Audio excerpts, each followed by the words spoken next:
welcome to Powerrr Season 7, Episode 5. Keep forgetting, even though I know it. And I think I know the reason why. It's because this is a middle-of-the-road show. Now, I got a little gripe. I got to get this out. It's got to. Because, honestly, this is a good episode. But it's the middle of the road. If you want, you could skip it. You could. Because not a lot is here. But here's a gripe I got to say. Honestly. NWA. Why do you have a Calm down. Why do you have a National Wrestling Alliance website? You don't use it. If you go to their website, they don't update the data. They still have data that is information that's still months old. They have not updated anything. Nothing.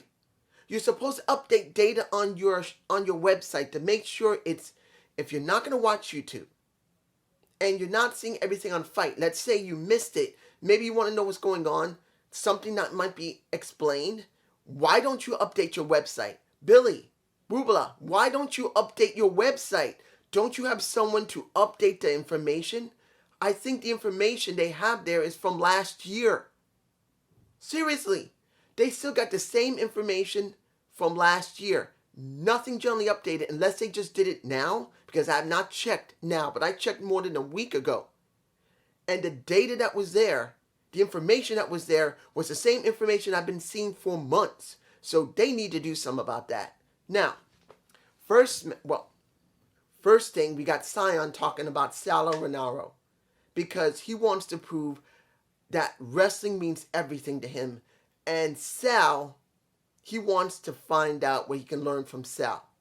Where Sal belongs and where he belongs. Okay. Then we get a match. Kylie Rae versus Allison Kay. Now, Smiley Kylie is part of the Smiling Dragons. And then you got the Hex. And this is a non-title match, obviously, because there's no... I don't like it when you got to put a champion in a situation that's non-title. You state as non-title, no matter if it's tag or if it's legitimately a real champion, like a women's champion or a man champion or the TV champion. I don't care. Why do you do that? Where are all the women that needs to be in the damn show to deal with the tag division? Shouldn't these Smiling Dragons be dealing with maybe Genocide and Paula Blaze, which I'll get to in a few moments? Why do you have to do a non-title match when we know it's non-title because the Hex is not facing the Smiling Dragons, but you have one member of the Hex, one member of the Smiling Dragons, and you're doing this? And guess who loses? Now, mind you, it's not like they do it absolutely every day like the WWE. You don't have to worry about that. Billy Corgan does not do it like WWE. But when I do see it, it gives me like, ugh. I can't stand it. I can understand you got to give up some type of setup. But where are your women? Where's your tag teams? You got, 3 tag teams? That's it? Can't you bring in more women? Like I keep saying with Impact freaking Wrestling. Bring some women in. Let them get checked for Colbert. Let them be tested. Then let them do a couple of recordings. Back to back to back with different teams. If you got only 3 women tag teams. Of the Hex, of the Smiling Dragons, and Genocide and Paula Blaze. Why not bring in the same women? Maybe 4 women. 2 teams. Let them record within 2 or 3 days. And then at least it'll feel a bit fresh that the same women have gone between the independents. I'm just saying. Now,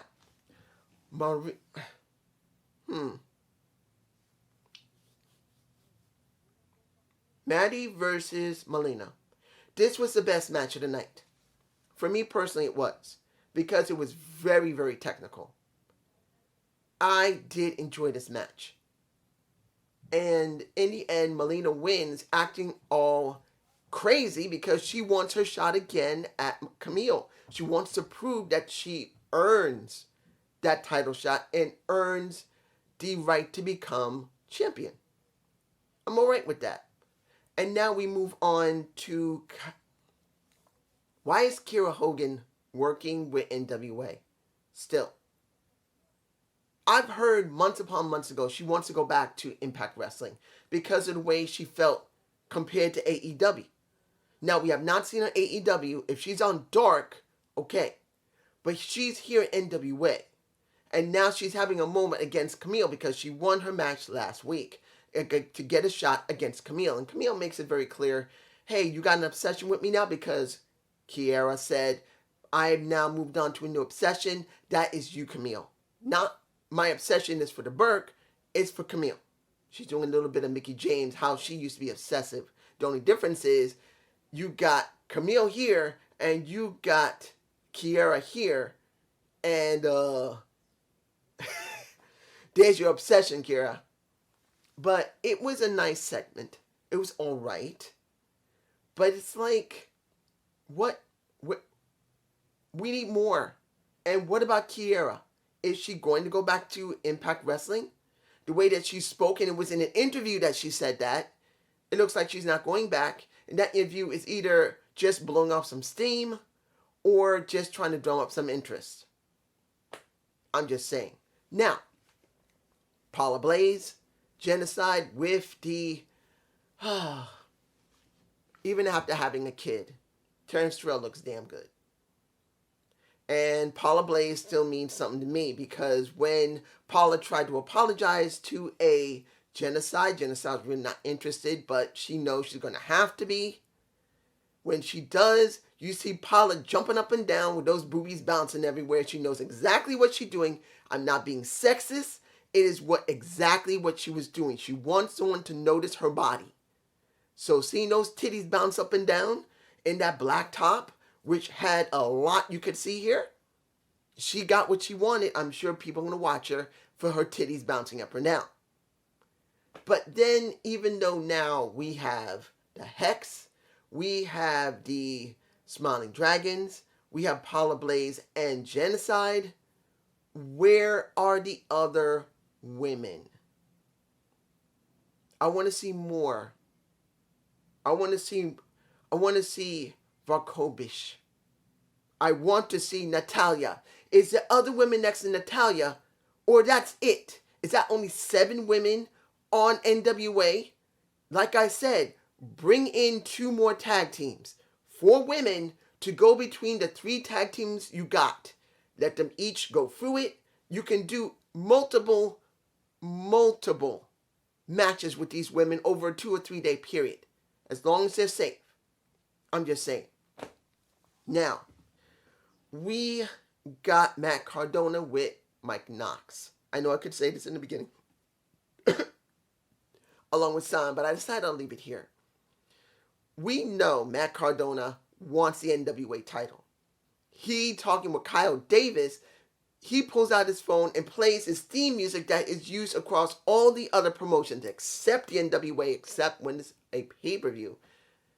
And I got to oust my own self because when they finally came back, I 100% forgot that they don't play any theme music at all during the regular shows, but they do at the pay-per-views, and I forgot because I have not seen them in almost 10 months. Almost 10 months, I forgot. And I know that's an old thing because now since last year into this year, they don't do that. But I like to be honest to myself. That if I'm ousted, like say, dude, you know they don't do that. I remember that. And I remind myself about that because, hey, I'm that type of nut. But you see him playing his own music. He wants to make it clear that I'm here to help you guys. I'm here to save you. The NWA is old and it's tired and it's stupid. But we're here to help you. And then Trevor Murdoch comes out and he said, I want your head on a platter right now. And he said, you ain't getting me. If you want to get me, go through my buddy Mike. And if you're going to go through Mike, put the title on the line. He says, fine. I'm going to put the title on the line because I want your damn head on a damn platter. So next week, Mike Knox is getting a shot again against a Trevor Murdoch. And you will be seeing a Matt Cardona at ringside probably. They were going to build into it. It's obvious they're building into it. The question is, how long will it be before Matt finally interacts with Kevin Murdoch? Now, we got a interview with Roddy Mack, which is pretty much Jazz's husband. Now, I gotta admit this, because since I never really saw much out of the WWE and only some things at TNA at the time, I've never seen Jazz's actual husband and never seen him wrestle. Never did. Whether he was in the WWE or anywhere else. I never actually saw him wrestle.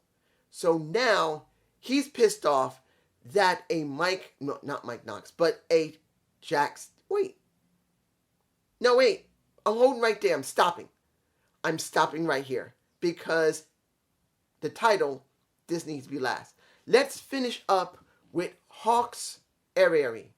Well, the Hawks versus Marshay Rockett and Clearwater, which was a good match. It was fine. And that was the closing of the show. I would rather have seen Dirty Dango against the Ill Begotten than this match. Not saying it was a bad match, but I think the other match was better. Now, we'll talk about that in a minute. But I would have rather see that somewhere in the middle of the card, not the closing of the card. Yes, Luke Hawx did get his win. He's still in the running for the Junior Heavyweight Championship. He is. But I really do believe he shouldn't have been in the main event with his son and Marshay Rockett as well as Clearwater. Yes, you got Idol Sports Mania Incorporated mixed with Black Church, whatever, with Black G's. I understand it. Does not mean I agree with it. But as you know, the Hawks won. Now the question is, where did they go with that? Next, which should have been the main event, which would be Dirty Dango versus the Ill Begotten, which had the Fixers helping them out. And I got to say this. When you see the interview, and I don't even know if I'm putting any images. I might not. I don't think I'm putting any images in this video, because I want to put this sucker out. When you see Dirty Dango, he looked like he got a cigarette in his mouth. And in a sense, it was because he was holding it like a cigarette. He was acting like it was a cigarette.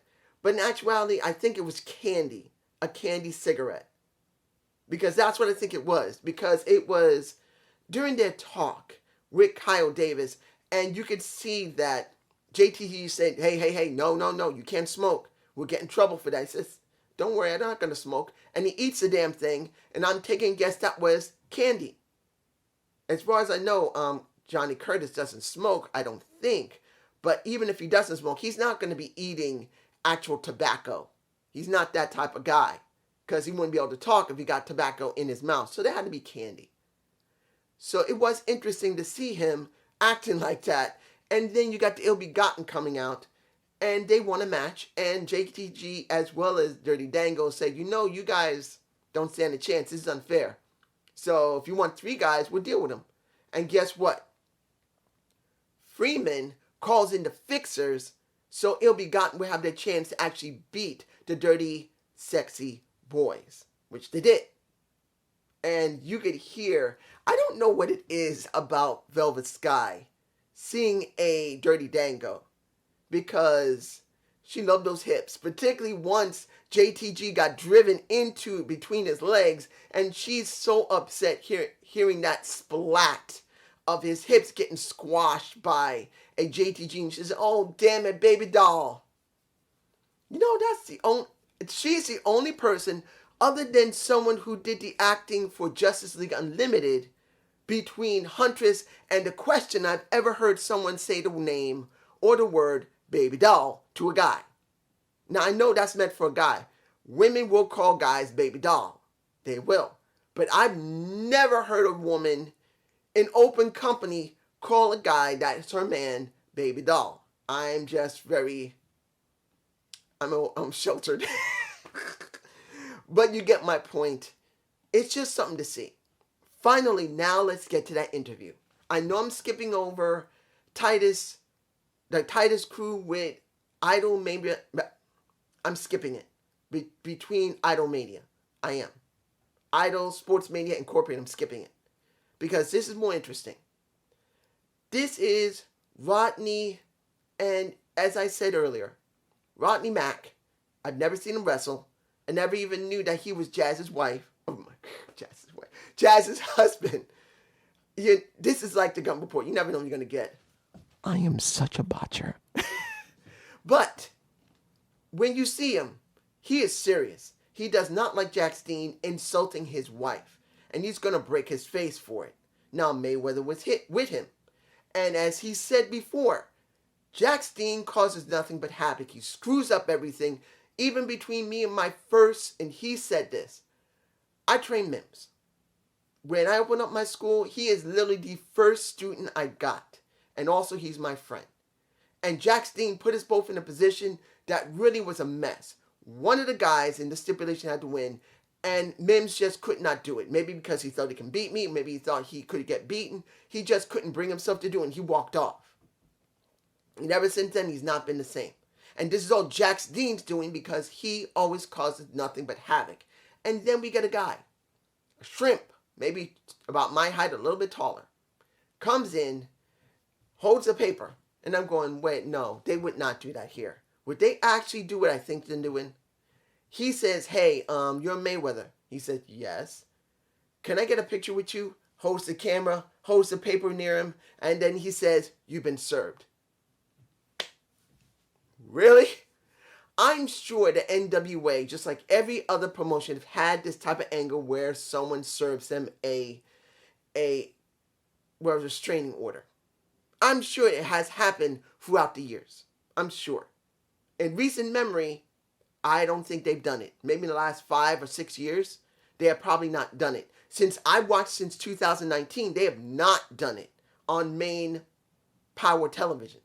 So this, you could say, is new. Yes, it's an old concept, but it is new because they're doing it here. Because they're still prolonging the Mayweather and Jack Steen feud. And this is where it's going. You have been served. The paper said, you cannot be within a mile of my client. You cannot even say his name in your mouth unless you want to go through prosecution and slander. You will basically shut your mouth up because you've been served. And what? That's a little bit obsessive, isn't it? I don't know. This is what we got for Power. It was somewhat interesting, especially with the pretty much the restraining order, as the thing I can say was the most interesting part of the show. The best match would be Melina, and what is the girl's name? Maddie. She was the most interesting person with a Melina. A very good match. For me personally, yes, it kind of slid off a little bit at the end, but it was still a good match. It was still well done. But this is just me, and I hope you enjoyed this NWA Powerrr Episode 5 Season 7 review. Please give me a comment below. I will be doing my Impact review. I hope you'll enjoy this. Please give a like. Please give me a like. Give me a comment. Tell me how you feel. Peace.